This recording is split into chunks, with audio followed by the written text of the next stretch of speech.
जिस राज्य में विपक्ष मौन है वहां अगर पत्रकार भी मौन हो जाएंगे, बोलना बंद कर देंगे और चुपचाप सत्ता की गुलामी करने लगेंगे, तो नीतीश कुमार जी से यह सवाल कौन पूछेगा कि एक दिन मंच पर बड़े तैश में आकर आपने ये कह तो दिया था कि 19 लाख रोजगार देंगे, लेकिन 16 नवंबर 2020 की तारीख है, फिर 16 नवंबर 2021 की तारीख है, उससे पहले जाएं तो 24 नवंबर 2005 की तारीख है और फिर 24 नवंबर 2021 की तारीख है। आप अपने 1 और 16 साल के कार्यकाल में बताइए कि युवाओं के हित में आपने क्या किया। अगर तैश में आकर मेरा खत भी फाड़ डालो, तुम्हारे पांव चूमेंगे मेरी तहरीर के टुकड़े।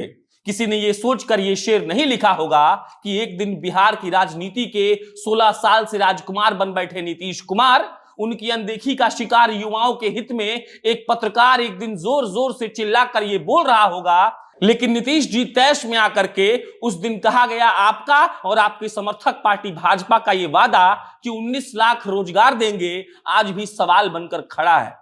ये वीडियो कोई खबर नहीं है, कोई आंकड़ा नहीं है, ये वीडियो नीतीश कुमार की नाकामी और लापरवाही का रिपोर्ट कार्ड है, जो ये दर्शाता है कि लोकतंत्र में अगर झूठ बोलने की कला में आप पारंगत हो तो सत्ता की चोरी बेहद आसानी से कर सकते हैं, जिसको नीतीश कुमार ने बखूबी करके दिखाया है। Centre for monitoring Indian economy की रिपोर्ट जब जब आती है तब नीतीश कुमार की काली सच्चाई बाहर निकल करके सामने आती है। वोट मांगने के लिए नीतीश कुमार और भाजपा बारी बारी से झूठ बोलते हैं और रोजगार की आस लगाए युवा धड़ल्ले से वोट करते हैं, लेकिन उसके बाद पदार्थ विशेष सूंघकर नीतीश कुमार और भाजपा दोनों सो जाते हैं और जनता और युवाओं की चीख पुकार सुनाई देना बंद हो जाती है। CMIE की ओर से जारी आंकड़े बता रहे हैं कि मई महीने में राष्ट्रीय बेरोजगारी दर 11.9% थी, तो बिहार में यह दर 13.80% तक पहुंच गई। सत्ता के सिंहासन पर बैठे सत्ताधीशों को जब जनता और विशेषकर युवाओं की आवाज सुनाई देना बंद हो जाए तो यह मान लेना चाहिए कि उस सत्ता का अंत निकट है। मैं सवाल पूछता हूं नीतीश जी आपसे, आखिरी बार कब आप कुछ लड़कों के ग्रुप में जाकर बैठे थे, जहां जाकर आप समझने की कोशिश करते कि उनकी समस्याएं क्या हैं, उनकी जरूरत क्या है। 16 साल में बिहार की 16 पीढ़ियां आपके सामने से गुजरी हैं, जिनको बर्बाद करने का पूरा श्रेय सिर्फ और सिर्फ आपको जाता है। ये 16 पीढ़ियां 16 दशकों तक बिहार के माथे पर आपके कुकृत्यों का कलंक लेकर घूमेंगी और तारीखें आपसे सवाल पूछेंगे कि जब पूरा देश तरक्की की आंधी में बह रहा था तो बिहार आखिर क्यों बाढ़ में डूब रहा था। आखिर क्यों आपने बिहार को बचाने के लिए कोई प्रयास नहीं किया। आखिर क्यों 1 लाख छात्रों पर एक छात्र के IAS टॉप कर जाने पर आप लहालोट हो गए।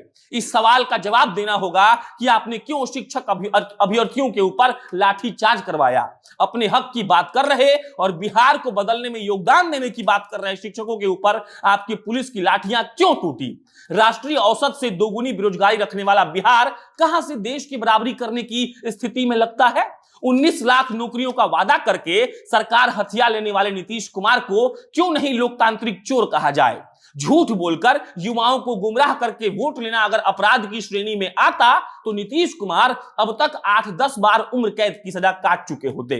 शराबबंदी को लेकर समीक्षा बैठक पर समीक्षा बैठक करने वाले नीतीश कुमार अगर होश में हो तो एक बार बेरोजगारी की भी समीक्षा बैठक कर ले। आईना सूरत तो अच्छी नहीं दिखाएगा, लेकिन यह बता देगा कि आप सुंदर नहीं हैं। आपने बिहार को सुंदर नहीं बनाया है। सड़कों पर बेरोजगार एक लड़का या लड़की नहीं घूम रहा है, वो आपकी सरकार के खिलाफ उठ रही आवाज का एक कतरा है, जो जिस दिन इकट्ठा होगा और आपके मुख्यमंत्री आवास के बाहर चिल्लाएगा, उस दिन आपके कान उसको बर्दाश्त कर पाने की हालात में नहीं होंगे।